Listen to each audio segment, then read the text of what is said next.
Everyday, ordinary people in the CSRA do extraordinary things to serve our community. Each month, News Channel 6 recognizes these outstanding volunteers with the Giving Your Best Award. Do you know an everyday hero who goes the extra mile to help others?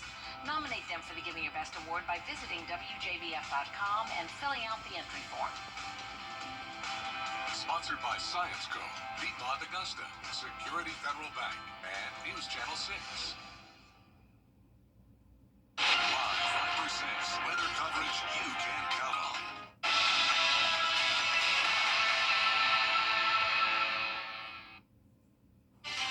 Happy Star Wars Day. May the 4th be with you. I'm tracking some clear and sunny conditions for now, but we do have storms returning later on the week. All details coming up.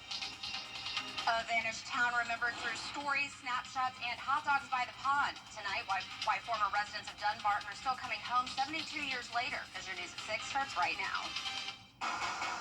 Live from Television Park, this is WJBF News Channel 6 at 6.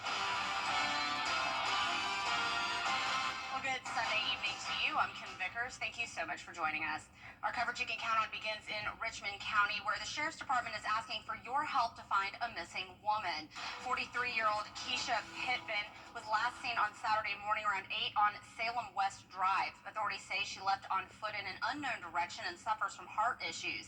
If you have any information, call the Richmond County Sheriff's Office at the number on your screen. And today, Fort Eisenhower enacted security measures after receiving threatening messages to the Post Exchange. Fort Eisenhower closed access to the Post and issued a shelter-in-place to nearby activities, including Candlewood Suites. The Department of Emergency Services issued an all-clear around 2:45 after the threat was found to be not credible. The incident is still under investigation. Well, the town of Dunbarton in Barnwell County was one of 7 towns whose residents were displaced by the Savannah River Project in the early 1950s. Hannah McDonald attended the annual reunion held for the members of Dunbarton. Margaret Roundtree lived in Dunbarton as a child and has helped keep these reunions going for more than 7 decades. Well, you just don't know the joy this little girl has. The reunion is held every year at the community building at the Barnwell State Park.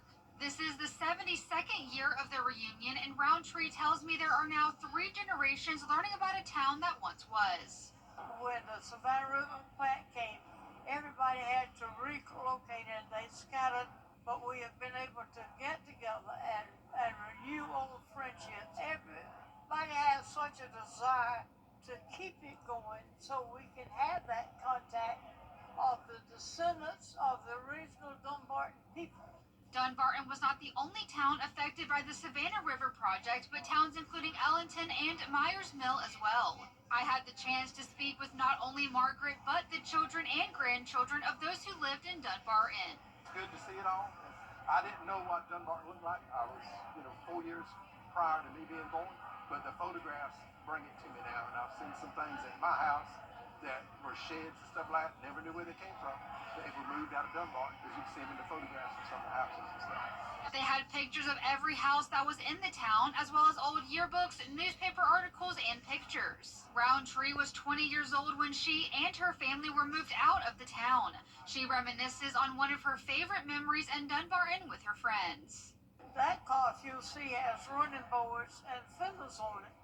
And we'd have more than could get in the car, and so they'd hold on to the fenders and the running boards, and we'd drive out to where was Calder's Pond, and we would roast weenies and have hot dogs and sometimes called peanuts. The SRS site now covers over 300 square miles across towns including Aiken, Allendale, and Barnwell.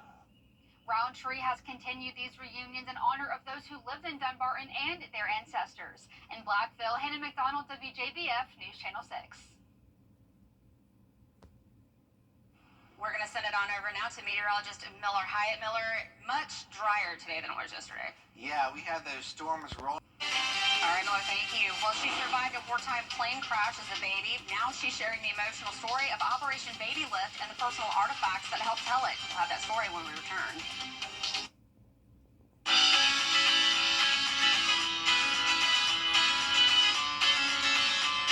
Follow News Channel 6 on Instagram. Hey, you. Your wife is hot. Yeah, she is. No, not like that, dummy. I mean, she's literally sweating because your AC is on life support. And if you don't call Cool Ray Mechanical soon, things are going to get uncomfortable. We'll have your AC up and running fast, so the only heat you'll feel is the good kind. Cool Ray Mechanical, your Reef Pro partner, has been keeping homes cool, wives comfortable, and marriages intact since 2006. Despite what you've heard